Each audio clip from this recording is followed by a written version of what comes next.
अस्सलाम वालेकुम। Science concept गुरु में खुशामदीद। तो चलें, ये टाइम वेस्ट किए बगैर आप लोग अपने कॉपी पेंसिल निकाल लें, ठीक है, और बुक्स साथ लेके बैठे बुक्स को ओपन कर लें, ठीक है। तो आज का हमारा टॉपिक है थ्योरी एंड लॉ के बारे में हम लोगों ने डिस्कस करना है कि थ्योरी क्या होती है और लॉ क्या होता है, ठीक है। चलें जी, theory when new hypothesis are proved by experiments, ठीक है। जब हम कोई भी साइंटिफिक मेथड परफॉर्म करते हैं तो उसके जो स्टेप्स होते हैं, सबसे पहले ऑब्जर्वेशन के बाद हमारे पास हाइपोथेसिस आती है। हाइपोथेसिस असल में हमारे पास कोई ना कोई सोल्यूशन वगैरह हो सकता है, पॉसिबिलिटी ऑफ सोल्यूशन हो सकती है कि ये ठीक हो सकता है किसी भी प्रॉब्लम के लिए, ठीक है। तो जब वो हाइपोथेसिस एक्सपेरिमेंट से प्रूव होती जा रही है, यानी कि वो हाइपोथेसिस ठीक होता जा रहा है, तो फिर हम इस हाइपोथेसिस को एक थ्योरी का नाम दे देते हैं। तो थ्योरी की डेफिनेशन हमारे पास क्या आ गई? When new hypothesis are proved by experiment then this hypothesis called a theory, ठीक है। Theory supported by extensive evidence, ठीक है। जो थ्योरी है ना, ठीक है, वो बहुत ही एक्सटेंसिव एविडेंस यानी कि सबूत के साथ प्रूव की जाती है कि हाँ भाई ये वैलिड है इसके लिए, ठीक है। और उसके ऊपर मल्टीपल रिसर्चर्स वगैरह अपने एक्सपेरिमेंट परफॉर्म करते हैं और ठीक होती है वो हमारे पास थ्योरी किसी भी प्रॉब्लम के लिए, ठीक है।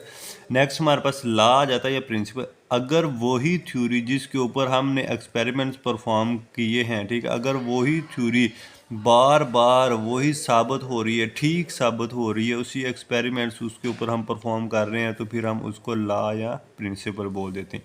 जो scientific law is a uniform और कांस्टेंट फैक्ट ऑफ नेचर, ठीक है। जो साइंटिफिक लॉ होता है वो यूनिफॉर्म होता है और कांस्टेंट फैक्ट ऑफ नेचर होता है। एमसीक्यूज के तौर पे पूछा जा सकता है, ठीक है।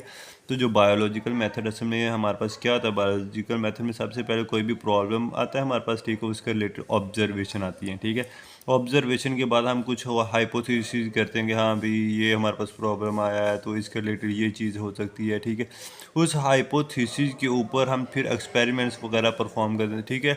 हाइपोथेसिस के बाद हमारे पास डिडक्शन आती हैं कि हाँ भाई अगर ये चीज़ इस तरह है, ठीक है, तो इसको इस तरह भी होना चाहिए, ठीक है। वो डिडक्शंस के अंदर आती है। इसके अंदर हमारे पास इफ़ एंड देन यूज़ होता है, ठीक है। फिर उन हाइपोथेसिस के ऊपर हम एक्सपेरिमेंट परफॉर्म करते हैं, ठीक है। अगर वही हाइपोथेसिस आफ्टर द एक्सपेरिमेंट्स, ठीक है, ट्रू प्रूव हो रही हैं हमारे पास, तो हम उनको थ्योरी का नेम दे देते हैं, ठीक है। अगर फिर theory after the experiments to ठीक प्रूव होती जा रही हैं तो हम उनको लॉ या प्रिंसिपल का नेम दे देते हैं, ठीक है। ये बायोलॉजिकल प्रॉब्लम हमारे पास जो रिजल्ट तक आता है, ठीक है। नेक्स्ट हमारे पास रिपोर्टिंग के बाद थ्योरी एंड सोल्यूशन। अगर ये चीज़ आप ट्रू मतलब कि सही साबित होती चली जाए तो आगे आगे हमारे पास लॉ और प्रिंसिपल बन जाता है। मैं दोबारा आप लोगों को एक समरी थोड़ी सी दे देता हूँ। अगर ऑब्जर्व हाइपोथेसिस हमारे पास आफ्टर द एक्सपेरिमेंट्स, ठीक है, ठीक प्रूव हो रही हैं तो हम उसे थ्योरी का नाम दे देंगे।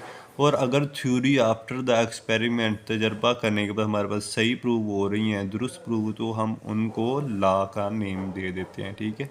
यानी कि जो थ्योरी है ना, ठीक है, वो हाइपोथेसिस की सही दुरुस्त परफॉर्मेंस को साबित करेगा। जो लॉ है वो थ्योरी की दुरुस्त करेक्टनेस होने को हमारे पास सबूत देगा, ठीक है। तो this is all about the today's lecture theory and law, ठीक है। तो ये सारे के सारे नोट्स हमारे व्हाट्सएप चैनल के ऊपर अपलोड किए जाते हैं, ठीक है।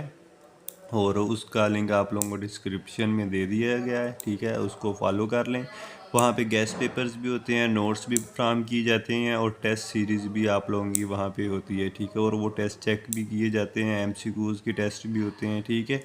और सारे का सारा आप लोगों को मटेरियल वगैरह के बारे में बताया जाता है। और अगर आप लोगों को ये वीडियो अच्छी लगी हो तो कमेंट में आप लोग कोई अच्छा सा इमोजी भेजें। अगर कोई समझ नहीं आई है तो आप लोग ज़रूर कमेंट के अंदर वो क्वेश्चन कर लें, ठीक है। तो सब्सक्राइब कर लें साइंस कॉन्सेप्ट गुरु। अल्लाह हाफिज़।